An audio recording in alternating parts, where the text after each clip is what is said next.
o objetivo principal daqui para frente é pegar desse livro e também fazer sínteses de alguns momentos mais importantes. Então, o meu foco vai ser tentar evidenciar o que mais se manifestou, o que mais apareceu.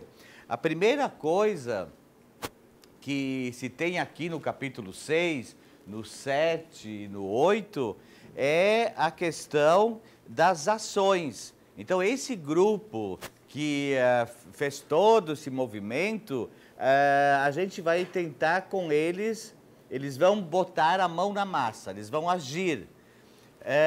Essas ações, eu chamaria a atenção de saída, que é uma ação de classe da elite. Muitas vezes passa despercebido que esse golpe foi um golpe militar. É muito importante chamar que, na verdade, é um golpe de classe. É uma classe chamada de elite orgânica, leia-se entre parênteses a burguesia daquele momento, que vai ter ações muito específicas. Então, é importante saber de saída, ó. Esse pessoal da elite orgânica, que é uma classe específica, não é a classe popular, é a classe média, principalmente, e constituída por empresários, empresas multinacionais, pessoas envolvidas nisso. Essas pessoas vão tentar ações específicas. Duas ações principais vão acontecer. No capítulo 6, eu vou levantar algumas das ações ideológicas. Vamos fazer a cabeça das pessoas. Afinal, o golpe não foi um dia os militares foram lá e deram o golpe. O que a gente vai vendo é que por trás disso teve todo um arcabouço, aonde o regime, o golpe, as Forças Armadas foram um dos elementos. Elas foram úteis para aquilo que essas classes queriam. E elas têm dois movimentos básicos: ideologia, fazer a cabeça das pessoas, passar a ideologia, e um outro grande movimento que são as ações propriamente políticas. Então, fazer a cabeça e ação política. Na campanha ideológica, esta elite orgânica que ele levantou antes, basicamente ele quer o quê? Conter essas forças populares, que já tinham começado lá em Jango antes, então que vinha avançando. Então o aspecto popular havia crescido, e sempre que eu disser popular não é classe média, são as classes mais baixas do poder econômico. Desagregar justamente esse bloco histórico populista que vinha avançando. Levar os interesses multinacionais e associados ao governo político, e quem sabe chegar a isso através de um golpe de Estado. Então, a vinda das multinacionais, um movimento internacional do capitalismo, a geração das multinacionais, vamos ter que abrir campo também para as multinacionais nesse país. Então, isso daqui era o ideológico. Como é que eles vão fazer? Principalmente, como eu falei há pouco, ideologia e a parte política, que logo em seguida vai ser militar. Os principais dados que o pesquisador usa aqui, ele se retém entre 62 e 64, que é justamente o pré-período do golpe, aonde a estratégia que essa elite toda tinha, ela vai realmente se transformar em política. E essas atividades políticas vão se transformar na ação militar, que é para justamente justificar, garantir onde é que está o controle? Está aqui. Garantir, obrigado, a entrada desse novo poder. Então, olha, eles vão ter dois grandes movimentos para fazer a ideologia, a cabeça das pessoas. Primeiro, doutrinação geral, é um grupo, e outro grupo é doutrinação específica. Na doutrinação geral, ela vai tentar atingir o máximo possível da população. O que ela procura fazer aqui? Fortalecer atitudes, valores e pontos de vista tradicionais de direita, bem contra o bloco que tinha, estimular percepções negativas desse bloco nacional reformista. Isso aí é negativo, isso vai dar problema, isso aí vai ameaçar a vida de vocês. E desenvolvia não só uma campanha estruturada para alcançar o poder, mas também já tentando pensar um programa de governo. Então, a gente não tem exatamente os militares ali trabalhando. É um bloco burguês, capital multinacional, etc., tentando preparar um espaço para tomar o poder. Então, volto a dizer, não foi um belo dia os militares vão e tomam o poder. Isso era todo um movimento que esse pessoal precisava se consolidar. Que com o regime que tinha antes, eles não estavam conseguindo o espaço que eles precisavam. E aí, olhem bem, o que vem na doutrinação geral? Fiz uma lista aqui.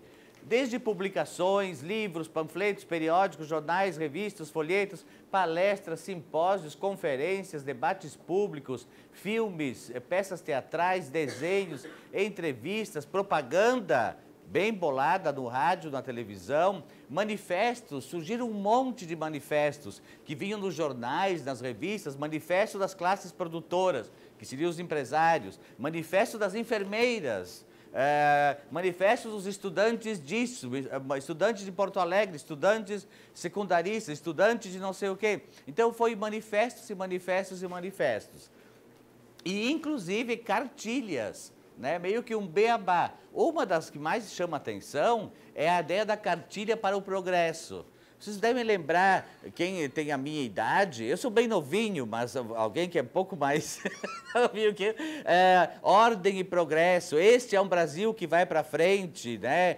A musiquinha, todo ele, a ideia é precisamos gerar progresso nesse país. Então, desde já aqui tem uma ideia de progresso, nós vamos ter que incentivar o progresso. E vejam, paralelo a isso, duas guerras psicológicas, psicológica mesmo, de gerar paura, de gerar medo. A primeira delas via rádio e televisão. Então, todo um bombardeio ideológico contra o executivo presente de João Goulart. Então, vamos desmoralizar, dizer que esse governo está nos ameaçando, nós não vamos chegar a lugar nenhum, sempre dirigido, acima de tudo, a quem? A classe média. Essa classe média que estava começando a se sentir, de alguma maneira, ela ia se sentindo muito ameaçada. Ela sentia que, de alguma maneira, ela poderia perder seu espaço. Ela poderia, daqui a pouco, não ter mais nem a propriedade que ela tinha conseguido. Então, isso era algo que sacudia, que deixava as pessoas assustadas. Eu ficaria assustado se me dissessem isso, sem muito conhecimento. Então, procurava moldar também dentro das próprias Forças Armadas. As Forças Armadas não estavam de cabeça feita, eles tinham que fazer a cabeça das Forças Armadas também, que nem todos estavam prontos, que tinha uma ameaça de, olha, eles vão acabar com a hierarquia, as instituições vão sumir, a nação está ameaçada. As classes médias entraram quase que em reações histéricas, e aí foram os mais diversos comentários que vocês devem já ter ouvido, onde as pessoas ouviram falar coisas bastante mitos até, né? O que se o comunismo entrasse iria acontecer, né? Ia separar famílias, comeriam criancinhas, as mais assim, né, que tinha, iam separar meus bens, eu iria perder tudo que eu tinha. Ou seja, é realmente uma ameaça ao meu modo de vida, à minha segurança, ao jeito como estou. E também, eles, ao tempo todo, começavam a mostrar que era necessário haver uma intervenção militar, que se isso continuasse assim, ia virar um grande caos. E também, isso via rádio e televisão, fortemente feito. Também via cartoons e filmes. Ali via cartoons e filmes, ia para um público mais alfabetizado, para um público mais intelectualizado. E ali se tinha, junto a eles, tentando enfatizar valores. Olha, a iniciativa privada, que é bem uma coisa que se tem hoje ainda, né? Iniciativa privada é uma coisa muito boa, é muito legal que cada um, privadamente, empreenda, puxe adiante, toque seu negócio, que não fique esperando pelo Estado. As pessoas têm que empreender. A iniciativa privada, então, ela é muito útil. A ideia está sendo tudo ineficiente, então precisamos inserir a ideia de produtividade. Algo bem fordista, taylorista, tem que entrar também na área do Estado. Se ouve falar isso até agora? A própria ideologia empresarial, temos que trabalhar, ganhar, reduzir custos, aumentar lucros. Olhem só que irônico, inclusive a ideia de pluralidade política, senão a gente cairia sob um poder esquerdista manipulador. Não, deveríamos ter a liberdade de expressão, por isso que falava a ideia de liberdade, de pluralidade política. E rejeitar a qualquer custo as políticas estatizantes ou socialistas. E aqui que vem uma outra área, que é a doutrina específica. Então, tinha uma doutrina geral, que é essa que a gente acabou de ver, e tinha uma outra que era a específica. A específica também tinha o mesmo objetivo, mas ela tentava ir diretamente mais voltado para as classes dominantes, a ideia de que era necessário gerar uma classe para si. Olha, tudo que veio antes, de alguma maneira, foi gerando classes para o povo, classe popular, etc. Nós precisamos também nós termos uma classe para nós. Nesse mesmo sentido, consolidando cada vez mais a liderança, a importância de que as multinacionais e todo o seu grupo associado entrasse, era importante, iriam trazer progresso, iriam modernizar. Então se necessitava disso, senão se ficaria ultrapassado, atrasado. O que vocês querem? Ficar atrasados, ultrapassados? Ou querem entrar no que está acontecendo de melhor no capitalismo internacional? Aqui a elite orgânica queria, como bloco emergente, gerar modernização econômica, e isso ela conseguiu, e foi importante, sem dúvida alguma, não se pode dizer que não foi, mas ao mesmo tempo um conservadorismo sociopolítico. Por isso que é muito comum se ouvir falar de uma modernização conservadora. Vocês devem ter ouvido falar em vários momentos esse termo. E vejam aqui, dizer, você empresário tem que se engajar nisso, senão você vai perder a sua empresa. A empresa vai pertencer a um grupo de funcionários. Olhem essa frase que eu peguei. Se você não abandona os seus negócios por 1 hora hoje, para participar das reuniões, etc., amanhã não terá negócio algum para se preocupar. Então, quer dizer, isso é ameaçador, me deixa assim, o que vai acontecer? E ainda tinha ações voltadas, bem específicas, para universitários, jornalistas, intelectuais, todos na direção de que precisamos gerar uma vontade comum nessa população. Vejam, por trás tem o interesse de quê? De legitimar esse movimento, de fazer com que, olha, todos nós estamos querendo ir para isso, querendo ir para esse lado. Então, a introduzir a ideia de vontade comum. E a igreja, que era uma estrutura, além do exército, era a estrutura nacional melhor consolidada, ela ia lá nos rincões, e desde as classes ricas, pobres, em tudo que é lugar, a igreja também foi pensada para usar nessa ação específica. Basicamente, com a igreja, se queria o quê? Que ela gerasse uma resposta cristã à crise, em oposição às soluções socialistas que estavam vindo.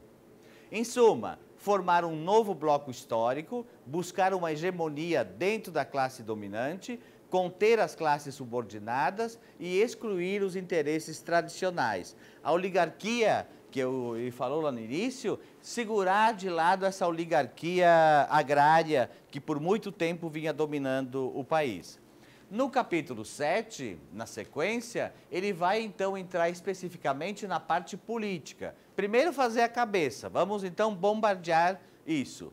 E olhem bem, você vai ver, que eu estava lendo, mostra um bom jeito de preparar um golpe, de fazer uma mudança, né? Primeiro vamos gerar ideias, né, espalhar a ideologia e depois, junto, vamos tentar agir politicamente. Foi isso que eles fizeram, foi muito inteligente esse processo todo, não se pode negar. Vejam o que na campanha política acontece. Basicamente, a campanha vai ser fundamentada dentro das Forças Armadas, junto aos políticos reunidos no teto da Ação Democrática Parlamentar. a liderança dos partidos de centro-direita e o envolvimento direto de empresários de destaque.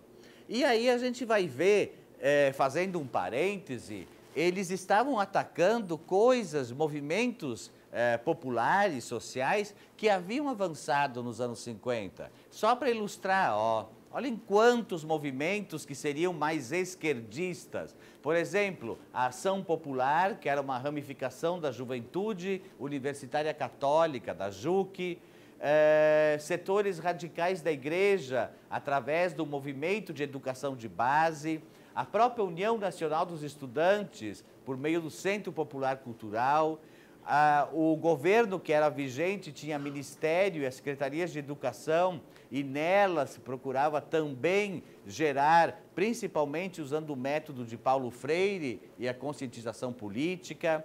E tinha essa aqui que era muito forte, a Frente de Mobilização Popular. Então, havia no país, sim, vários movimentos crescentes, populares, que estavam avançando. Só que esses não eram da classe média e nem dos interesses das multinacionais. Eles colocavam em primeiro lugar interesses do povo, da população, das pessoas cotidianas, das pessoas simples, e não o interesse de um capital internacional. O que vai acontecer aqui? Eles vão, então, a ter ações políticas nos mais diversos braços. Eles se infiltram em tudo. Um deles no meio estudantil.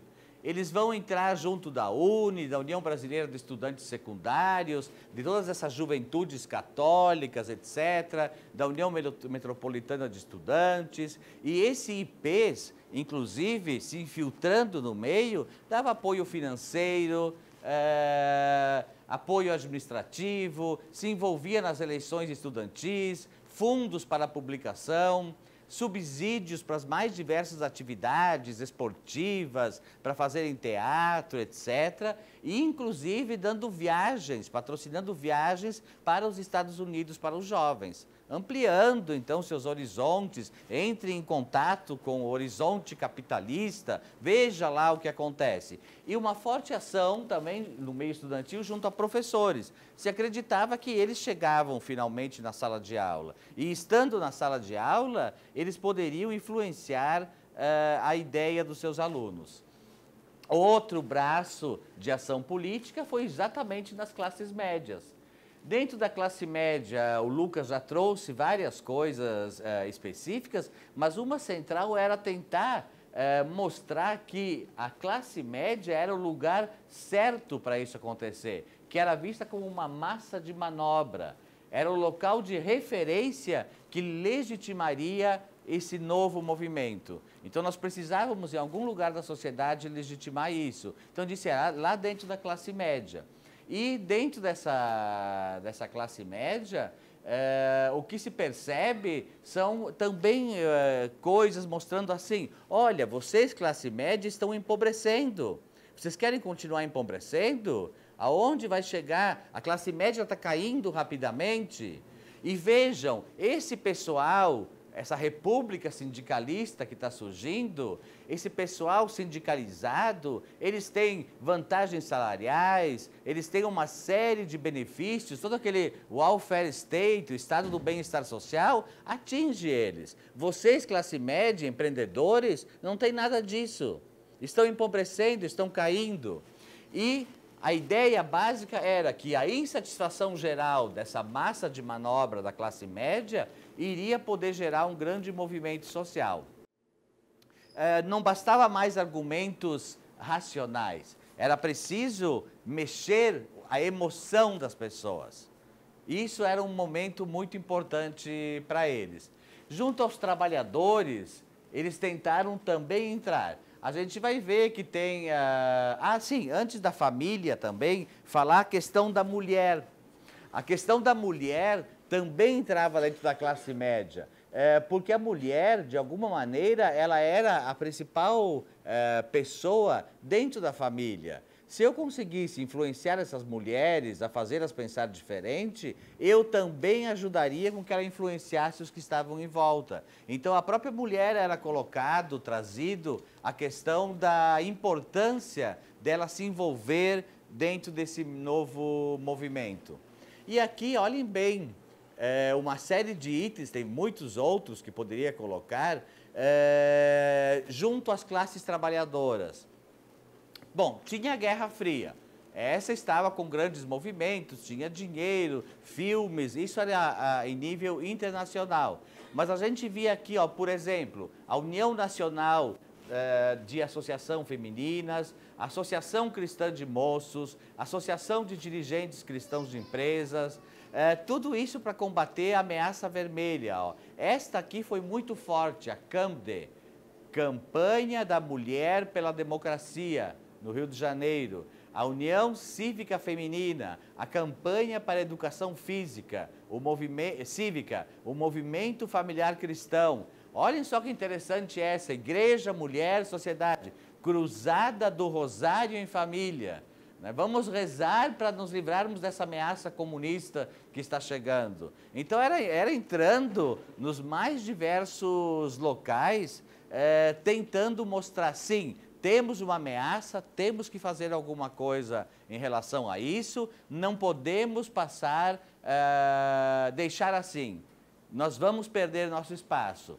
Outro lugar foram junto aos camponeses. Os camponeses, eles não tinham se sindicalizado, que nem tinha acontecido com o pessoal das indústrias. E junto aos camponeses, tinha surgido uns movimentos mais ateus, como a União dos Lavradores, o Movimento dos Agricultores Sem Terra. E a igreja, para combater isso, que foi chamada, ela tentou criar alguns sindicatos. Então a igreja, em vários momentos, a gente vê que ela está a favor dessa elite orgânica. Ela foi cooptada nesse caminho da elite orgânica. Há uma parte da igreja que não, mas há uma grande parte da igreja que sim, que vai fazer movimentos nesse sentido.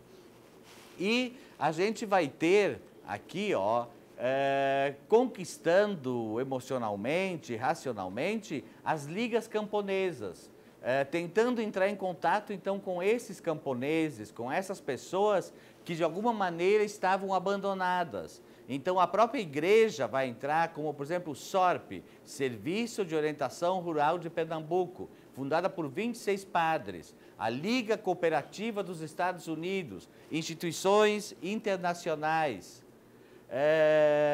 E também temos aqui ações com classes trabalhadoras. Bom, se sabe que os trabalhadores tinham seus sindicatos, estavam muito bem elaborados, mas também ali vai ter ações políticas. As principais ações políticas que eles vão tentar fazer dar a ideia disso aqui. Vamos gerar umas ilhas de contentamento entre as classes trabalhadoras. Então vai surgir o quê? Ó? Um corpo de assistentes sociais, o movimento universitário de desfavelamento, ou se concentrar em problemas socioeconômicos, como, por exemplo, acesso ao consumo de massa, tentar fazer isso chegar até eles, uma série de organizações fantoches, sindicatos que são criados e que não deixam de ser pelegos, ou seja, estão a favor do que a empresa quer. E surgem, olhem só, que a gente tem até hoje a política da Federação de Círculos Trabalhadores Cristãos, e surge um elemento muito forte, os círculos operários, que nós encontramos até hoje por ali, círculos operários. O círculo operário também era mostrar, olha, não precisa participar dessa coisa aí do teu sindicato. O círculo operário te oferece uma série de coisas. Por exemplo, assistência jurídica, médica, dentária, hospitalar, cooperativa de consumo, de crédito habitacional, além de congressos nacionais, confederações, etc. Então, o círculo operário, ele vai ser uma grande resposta para desestabilizar esses sindicatos que já estavam formados. Hoje, às vezes, a gente até olha para o círculo operário e acha que é uma coisa que estava só para ajudar. Ele tinha um interesse, ele tinha uma função, claramente como se encontra aqui. E dentro dos próprios partidos políticos vão ter ações políticas. Principalmente, tem-se a Frente Parlamentar Nacionalista e a Ação Democrática Parlamentar. Tudo que esse pessoal vai tentar mexer nas coisas do Congresso, ir contra as propostas do presidente. Então, a gente tem aqui, ó, no Congresso, ações de grupos de ações parlamentar e o grupo de levantamento de conjuntura contra o Executivo. Tem também grupo de estudo e doutrina e por aí vai. O objetivo, de novo, era desestabilizar o governo. Então, é que as reformas, aquilo que o governo queria propor, esse governo que estava presente, de João Goulart, tudo que ele queria propor era: vamos ter lá dentro um grupo muito forte que não deixa nada andar.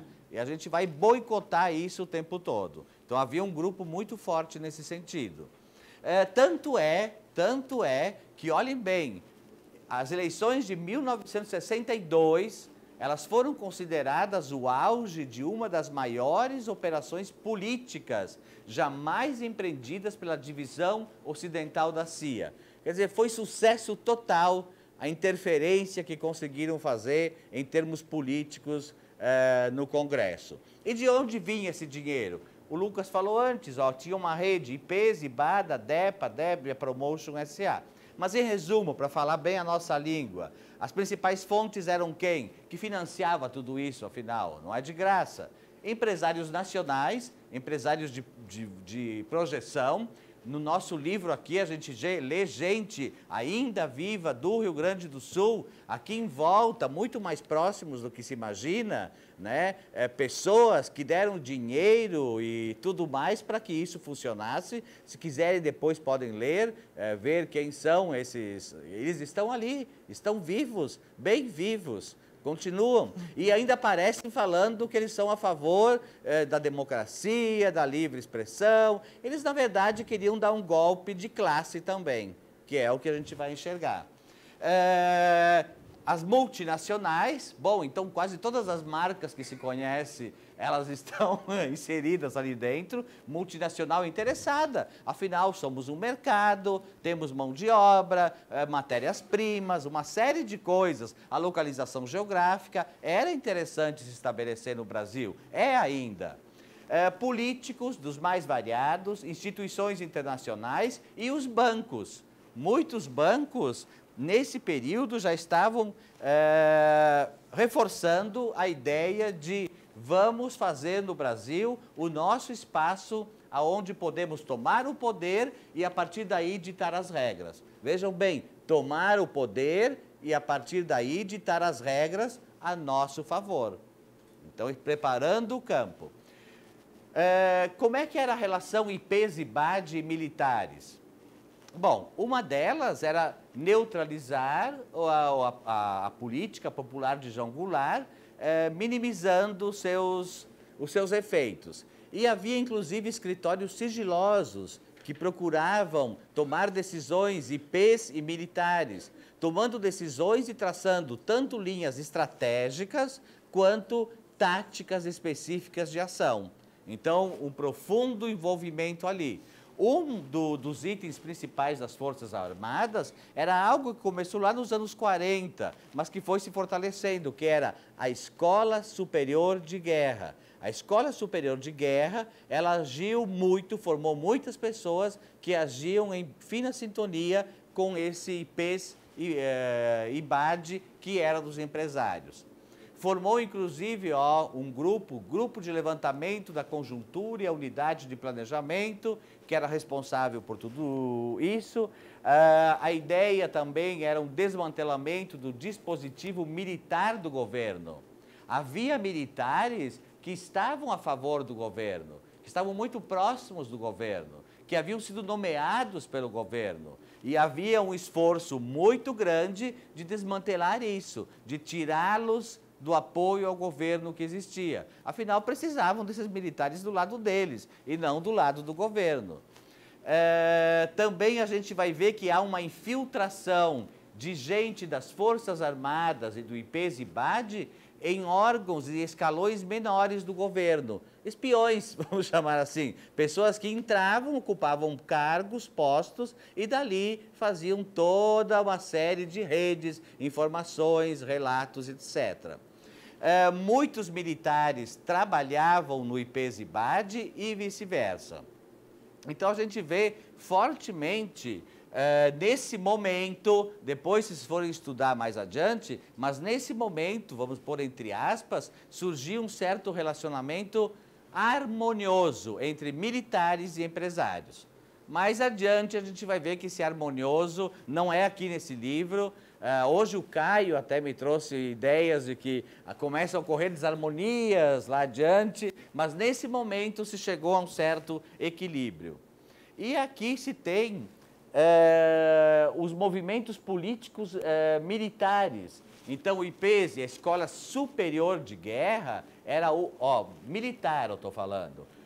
A Escola Superior de Guerra, muito associada ao IPES, articulava conspirações e movimentos. Mas eu só chamo a atenção ao seguinte, nem todas as Forças Armadas, nem todos os militares estavam nessa onda Escola Superior de Guerra, IPES. Havia também os extremistas de direita, que eram fanáticos, anticomunistas, e eles eram a favor da modernização industrial conservadora.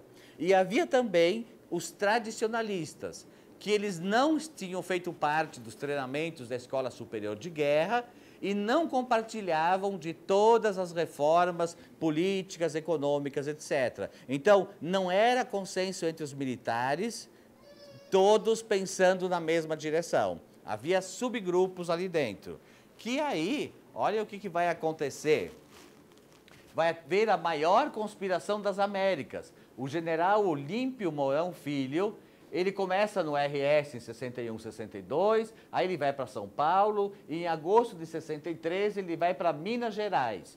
E quase, praticamente, ele dá um golpe dentro do golpe.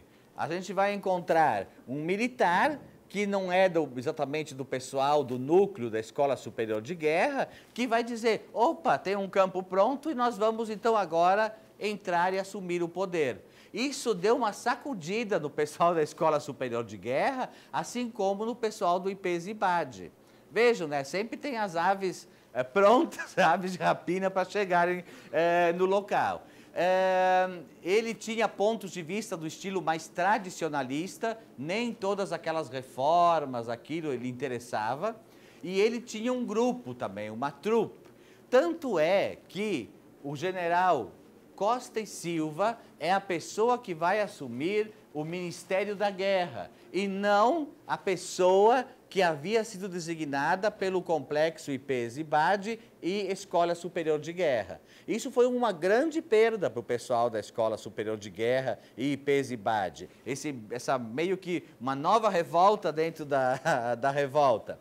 Mas, mesmo assim, eles conseguem conter, conseguem driblar a situação e o IPES-IBAD acaba usando muitos postos que eles queriam, mas não um dos principais, que era a Escola Superior de Guerra. Eles vão conseguir postos chaves da burocracia civil, da administração tecnocrata, conseguem controlar postos militares chaves, dominar a doutrinação das Forças Armadas e se vai ver, então, esse capítulo é quase de fechamento, a ocupação de postos estratégicos pela elite orgânica. A gente vai ver que uma série de empresários vão ocupar postos-chave. Era bem isso que eles queriam. Pessoas que tinham poder econômico, político, ocuparem postos-chave, poderem tomar decisões que favorecessem a sua classe. De novo, foi um golpe de classe. Esta classe queria, então, tomar o poder, estabelecer e criar. Então, muitos dos postos importantíssimos na nação vão ser usados por eles. Temos tecnocratas, etc., mas não eram exatamente tecnocratas. Eram empresários e banqueiros que vão ocupar o lugar. Poderíamos chamar de tecnoempresários. Essas pessoas, elas vão ter um papel fundamental. E o autor coloca que a gente sempre superestima a atuação dos militares e subestima justamente esta classe dos empresários, dos banqueiros, etc. Até tem em algum lugar que tinha num comentário que eu vi, que diz, ó, os militares fizeram o serviço sujo.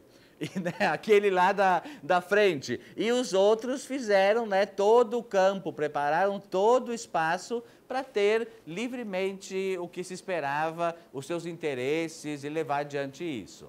Bom, a elite do Estado, após 64, ela vai ser justamente fundada e seguida pelo estudo e doutrina do IPES. Então vão ter uma série de políticas econômicas, as reformas estruturais, administrativas, econômicas, políticas, seguem exatamente aquilo que havia sido planejado já nos anos 60, 61, 62. Então é colocado em prática isso. Cria-se um órgão poderosíssimo, o Sistema Nacional de Informações, que ele passa a ter realmente um papel estratégico e preponderante. E vejam aqui, deem uma olhada para cá, essa palavra em maiúsculo, se dá para enxergar, o que vai ter nesse momento aqui? A mais alta expressão do poder econômico da burguesia financeiro-industrial, multinacional e associada. Eu vou repetir, chega a ter então o poder econômico, a burguesia financeiro-industrial, multinacional e associada. É essa que realmente vai mandar, colocar as coisas como devem ser a partir de aqui. Bom, no fundo, se trazia uma regeneração capitalista, afastando a ameaça comunista e regenerando o capitalismo. Último slide. O IPES acirrou a luta política das classes dominantes, liderada pela vanguarda de seus membros, a elite orgânica, e elevou a luta de classe ao estágio de confronto militar, para o qual as classes trabalhadoras e seus aliados não estavam preparados. Ou seja, o pessoal da burguesia financeira e empresarial conseguiu se organizar muito bem, que o pessoal das classes trabalhadoras não conseguiu se organizar tão bem.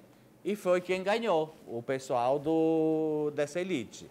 Os empresários não eram meros suportes do processo de dominação, mas sim forças politizadas,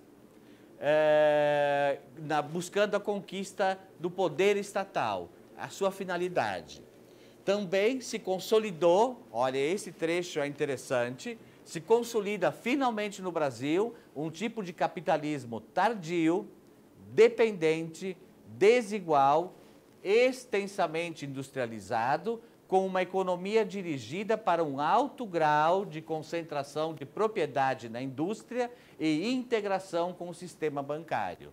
Algo muito girando até agora, não é algo que tenha completamente desaparecido. Se estabelece, se cria o campo para que isso acontecesse. Formou-se um Estado tecnoburocratense, né? E nós temos que os técnicos e oficiais da Escola Superior de Guerra, eles estavam unidos ao governo devido aos supostos talentos e à sua ideologia não emocional, a política e a partidária. Então aqui também fica claro que a Escola Superior de Guerra entrou na onda num primeiro momento, mas não era a principal. O principal era o bloco empresarial, burguês, financeiro. Essa classe era a principal. Ela conseguiu fazer a cabeça, inclusive, dos militares. Mais adiante, você vai ver que os militares gostaram do poder e não quiseram mais largar também. Mas isso é outro momento que vai ocorrer. Para fechar, a história do bloco de poder multinacional e associado começou em 1º de abril de 1964, quando os novos interesses realmente tornaram-se o Estado. Novos interesses tornaram-se Estado. Levaram o Brasil, junto com tudo isso, a própria América Latina, ao estágio mundial de desenvolvimento capitalista monopolista. Se estabeleceu e daí em diante todos foram felizes. Muito obrigado, tá bom?